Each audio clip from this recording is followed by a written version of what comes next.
I Will Make You Proud by Wheredoesshego. Trigger warning. This fic includes talk of abuse, talk of suicide, and potential sexual content. Please read with care. Chapter 9. Flying. Draco, August 1992. Draco loved flying.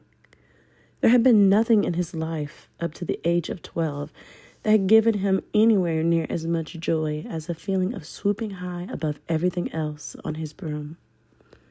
He soared up into the open sky and felt free in a way he never thought he could, like he could escape from everything, anything. Draco thought he would never need to feel trapped again, because if it all got too much, he could just get on his broom and fly upwards, like Icarus towards the sun. He didn't mind getting too close. It would be better than falling back down into his own life. The first time, as he had stood in flying lessons, muttering the requisite "up," and felt the broom slap into his palm, his heart had jumped, stuttered in his chest. The pride Draco had felt when the broom responded to his touch was like nothing he had ever experienced. He had to fight hard not to let his overwhelming excitement show, to keep the Malfoy smugness on his face, as though it would have been what he expected all along. For the first time in his whole life, Draco was in control. He had seen Potter show the same ease command over his own broom and felt the familiar desperate need to win take over him. It was the same feeling he had had when chasing Blaze at the manor. It was more than being competitive. It was as if he didn't win, it was another failure, something Draco could not do. It was the reason he had taunted Potter with the Remember All. He wanted to make Potter feel bad, to see him fail. Someone else for once. The first summer holidays had nearly killed Draco. Whilst at Hogwarts, Draco could pretend. He could maintain the image he had cultivated so carefully. He was pompous. He was a bully. He was a perfect pampered prince. He made sure no one ever suspected the truth about him, how weak he was, what his life at the manor was really like, the pain, the blood, and the shame. At Hogwarts, Draco was safe from spiteful words, muttered curses, and swinging fists. He was happier than he had ever thought possible. His rival with Potter was a worry, but after Potter had rejected his offer of friendship, he hadn't known what to do. Draco didn't have the social skills to overcome conflict. The only way he had ever been shown was with fist, anger, with pain. Over the past year, he had discovered that those things weren't always the norm. Not everyone got hexed when they made a mess, or their nose broken for answering back. It was just him. And Theo, actually. Theo had said a few times about his own father. Draco didn't think Nott Sr. was quite as cruel as Lucius, but he knew that Theo didn't want to go home for the holidays either. Draco didn't say anything. At Hogwarts, he kept his jibes to mostly words, keeping inside the black rage he felt when he saw Potter with Weasley and Granger. They didn't want to know him, and it hurt. It caused him physical pain. The jealousy was a living beast inside his gut. Draco and his friends had an unbreakable bond.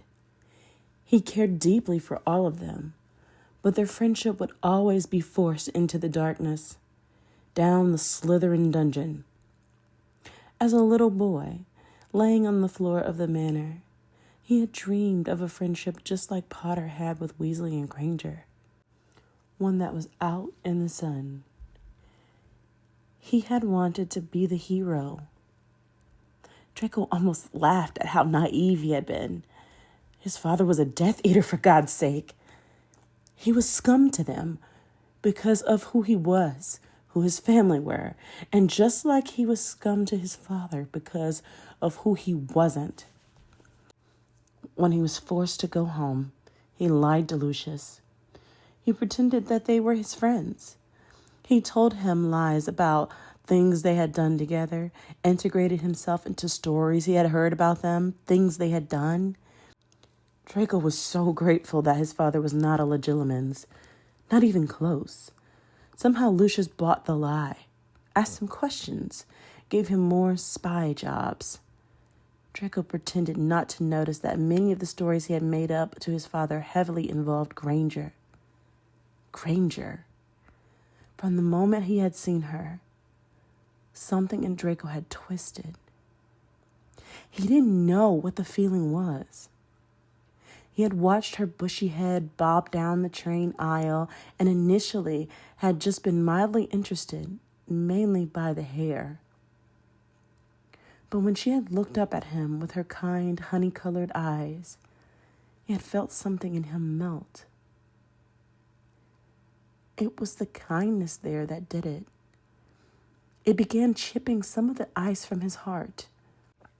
She had apologized to him and gone on her way. But Draco had stood, paralyzed, concerned by the feeling in his chest. It had knocked his occlumency walls down, crumbled them for a moment. He hastily rebuilt them and carried on back to his friends. As he had gotten to know her throughout the first year, she both fascinated and irritated him in equal measure. He secretly thrilled to hear her clipped voice recite the excessive level of knowledge she had on even the most obscure of subjects. She knew things he thought only he had had the time to research during his agonizingly long days in the Manor Library. As he watched her, Draco saw how she was fiercely loyal to her friends and realized that she would truly do anything if she thought it would protect someone she cared about. She was also bossy, short-tempered, and blunt. He loved it. Draco had even began pretending that he didn't know things so she could be the one to get the answers right first. He knew he would pay for not having the best grades in his year when his father found out, but he just didn't care. The sight of her freckled cheeks rising up as she tried to hide that small, proud smile she had made Draco's heart flip in his chest. Another physical, painful feeling.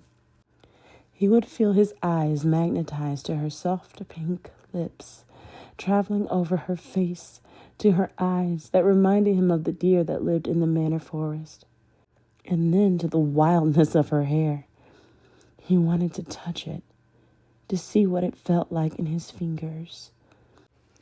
Obviously, the only thing he could do in response to the feelings he had for Granger was to make sure he made her life hell.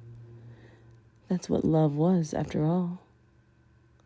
His mother told him she loved him, and look at where that had gotten him. At the start of their second year, the first time he called her mudblood, he had almost gagged with it.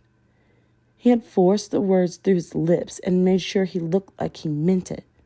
"You filthy little mudblood." He spat the words out like they were venom, and he watched them hit the target. He practically saw his arrow pierce her heart. Draco wheeled his occlumency walls to stay up for his face not to betray him. He felt so much like his father, hurting people just because he could.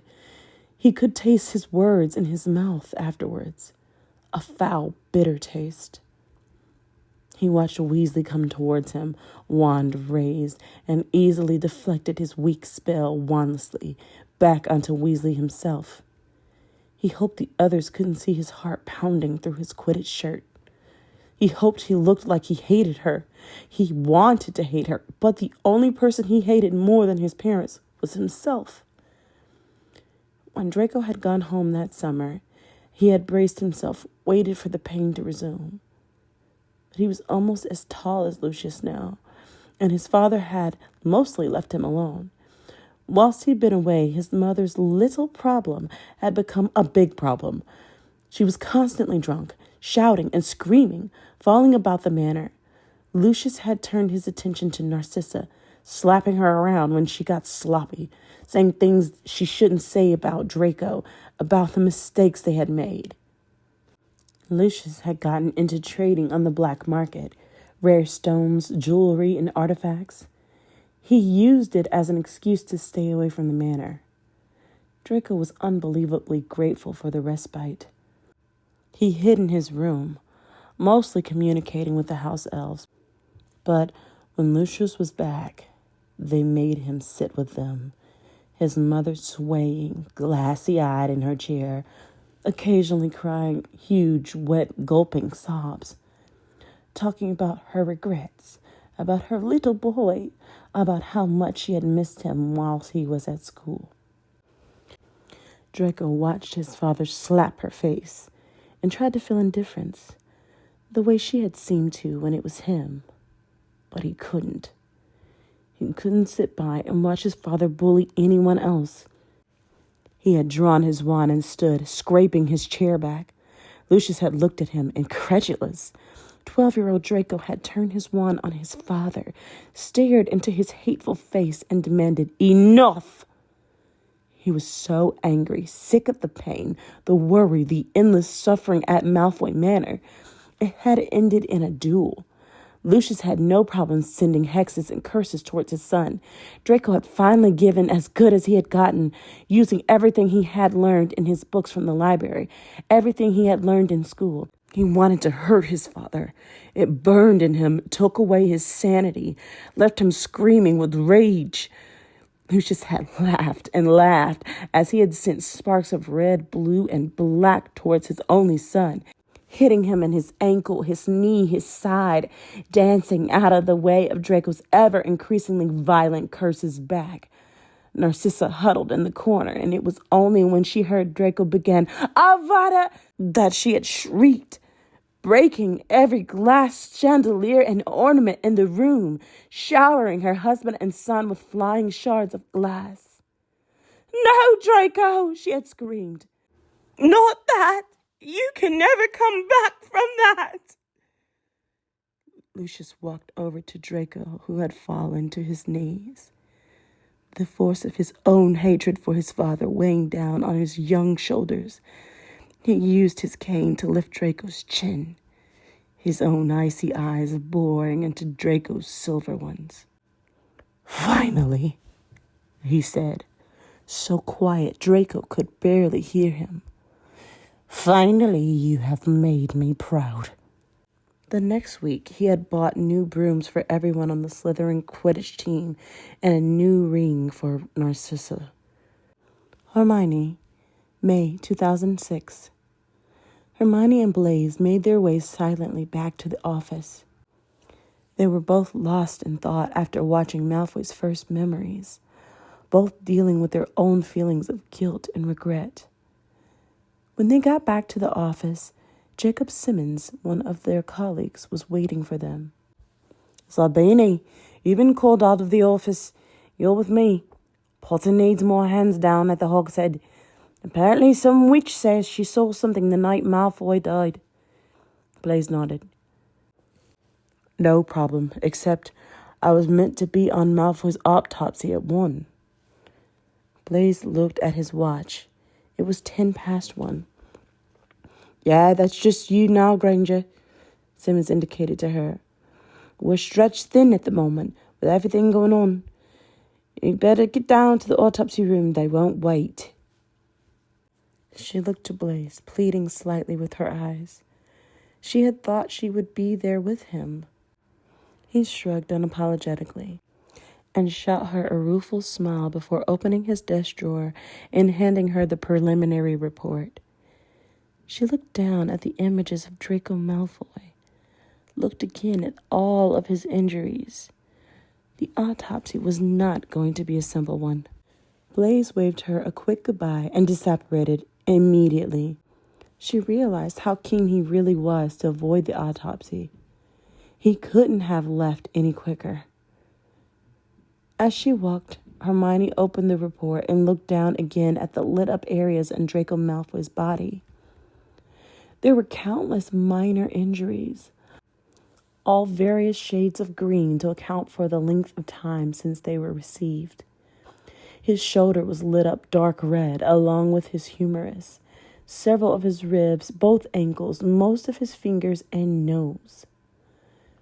Those were all breaks. The area around his neck lit up with a dark purple light, indicating the cause of death. There were also several blue areas, curse wounds, his sectum sempra scars, a vivid cobalt. Hermione didn't want to look at any more. She closed the file. She paused as she reached the door to the morgue and looked through the glass panel.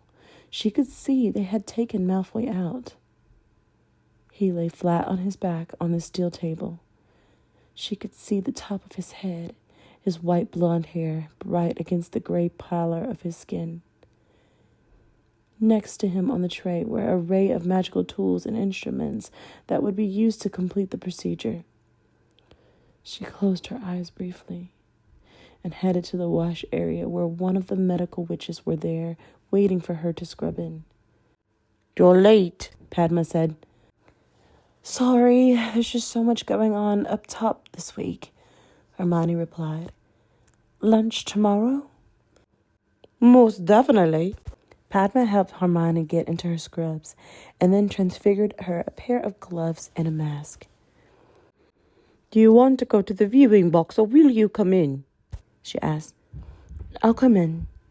Padma nodded and pushed her way through the adjoining door into where Malfoy lay. Another medical wizard, John Mayhew, joined them a moment later. Padma conjured a scroll with which to record her findings, and Hermione's charmed quill and notebook came out also. "Okay," John began. "We are here today for the autopsy of one Draco Lucius Malfoy." Hermione could see the way John's lip curled as he said the name Malfoy. "He was vermin, another dark wizard, who had met a deserving end." John looked down on him with disdain. Hermione hadn't managed to lower her eyes yet. She could see the body in her peripheral vision, but she was avoiding focusing on it. Padma conjured the preliminary report and took them all through it. It took a long time to detail the amount of injuries he had sustained in his short life. Hermione finally allowed herself to look down, her eyes tracing the wounds as they were described. She looked at his ankles, following Padma's pointing wand as she indicated each place he had been hurt. "Both ankles broken at various times. Left one was from a particularly violent afflicto." She pointed out various scars, flesh wounds only. "His hip here, slightly chipped in the bone. This appears to have been sustained in childhood." Hermione swallowed. She pointed to his ribs. "He fractured his ribs here. Again, looks to have been cursed. But there is also evidence to the right a vertebrae rib was cracked through force, again in childhood. Shoulder break and humerus here. The shoulder was broken more than once." Her wand indicated the point of the break. Hermione's mind flashed to Lucius's boot, the dull crack of 7-year-old Draco's bones, his agonized shriek. She felt her breathing begin to falter slightly. Padma didn't notice. She indicated the sectum sempra scars now crisscrossing his body, the slashed silver across his gray skin. "These are obviously, he was cursed here, aged around 16. Padma was embarrassed. It was strange to know that their boss had been the one to inflict these on him. It was unavoidable now. Hermione raised her eyes to Malfoy's neck. Now the rope had been removed. The wells were deep purple, almost black. The pattern of the rope was burned into his skin, the lividity making it stand out. "This is, the cause of death," Padma said, her eyes on Hermione. Hermione was aware she was swaying slightly. She knew she was going to have to look at his face soon. Padma was still speaking, going through his various broken fingers, knuckles. Hermione glanced down at the short, neatly cut nails again. His rings had been removed, cut off his clawed fingers. Her head was beginning to hurt. This was too much.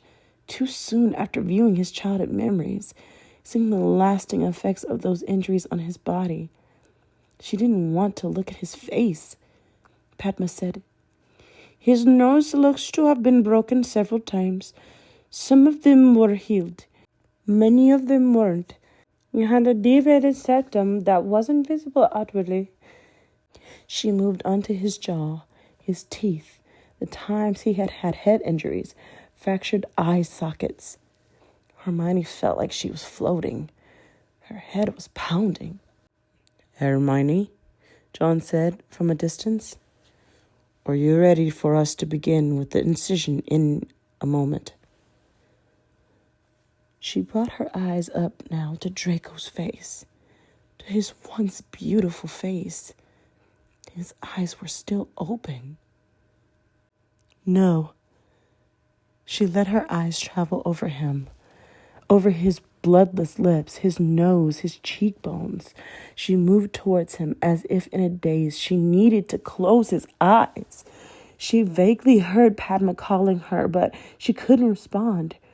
Her fingers touched Draco's cold cheek. Suddenly, he breathed. She took in a huge, shuddering breath.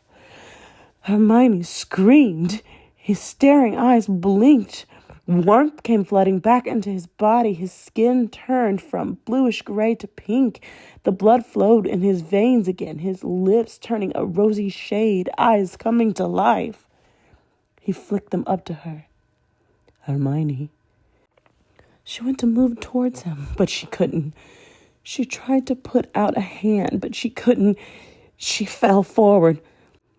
Hermione was vaguely aware of Padma screaming for help and the pops of apparition around her as she fell to the floor. Hermione lay on the floor of the morgue, Draco Malfoy's body on the table, and she convulsed. She bit her tongue. Blood came out of her nose. Her limbs locked and her head hit the floor. All around her, people entered the room. They conjured a pillow under her head until her seizures had stopped. When she eventually regained consciousness, laying on the cold floor of the morgue, her first thought was Draco.